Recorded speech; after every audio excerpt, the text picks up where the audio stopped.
I am happy to join with you today in what will go down in history as the greatest demonstration for freedom in the history of our nation.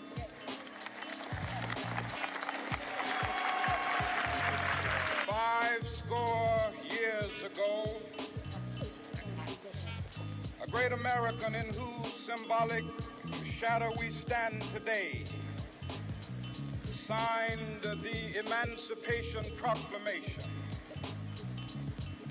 This momentous decree came as a great beacon light of hope to millions of Negro slaves who had been seared in the flames of withering injustice. It came as a joyous daybreak to end the long night of their captivity. But 100 years later, the Negro still is not free. 100 years later, the Negro lives on a lonely island of poverty. The Negro is still languished in the corners of American society and finds himself in exile in his own land. So we've come here today to dramatize a shameful condition. In a sense, we've come to our nation's capital to cash a check. When the architects of our republic wrote the magnificent words of the Constitution and the Declaration of Independence, they were signing a promissory note to which every American was to fall heir. This note was a promise that all men, yes, black men as well as white men, would be guaranteed the unalienable rights of life, liberty, and the pursuit of happiness. It is obvious today that America has defaulted on this promise so far as her citizens of color are concerned. Instead of honoring this sacred obligation, America has given the Negro people a bad check which has come back marked insufficient funds.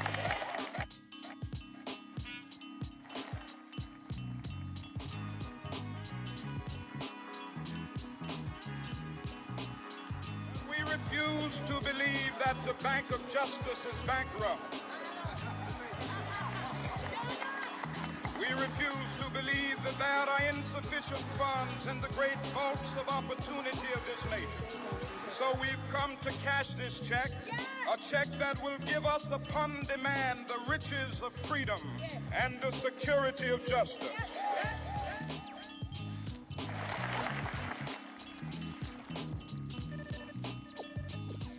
So come to this hallowed spot to remind America of the fierce urgency of now. This is no time to engage in the luxury of cooling off or to take.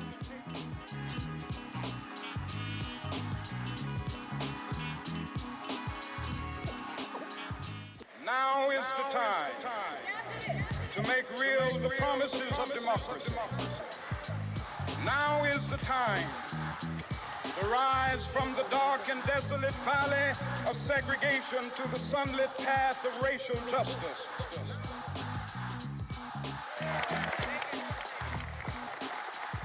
To lift our nation from the quicksands of racial injustice to the solid rock of brotherhood. Now is the time to make justice a reality for all of God's children.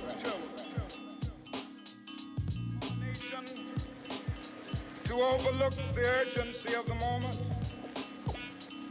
this sweltering summit of the Negro's legitimate discontent will not pass until that is an invigorating autumn of freedom and equality. 1963 is not an end, but a beginning. Those who hope that the Negro needed to blow off steam and will now be content will have a rude awakening if the nation returns to business as usual.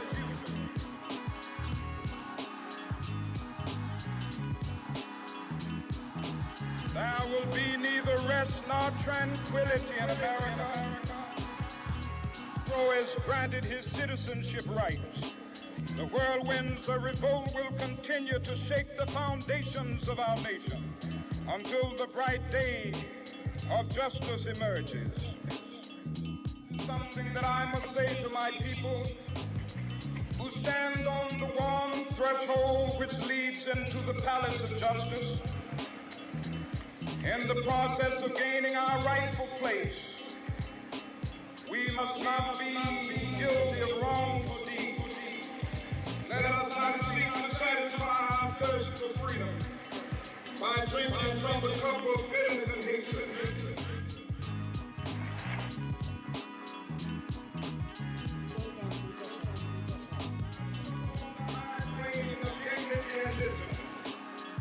We must not allow our creative protest to degenerate into physical violence.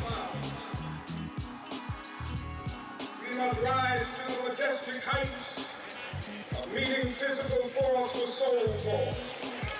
The marvelous new militancy which has engulfed the Negro community must not lead us to a distrust of all white people.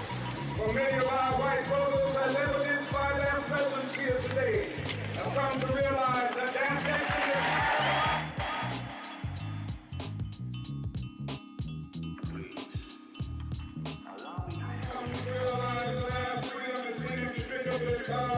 to our freedom. We cannot walk alone.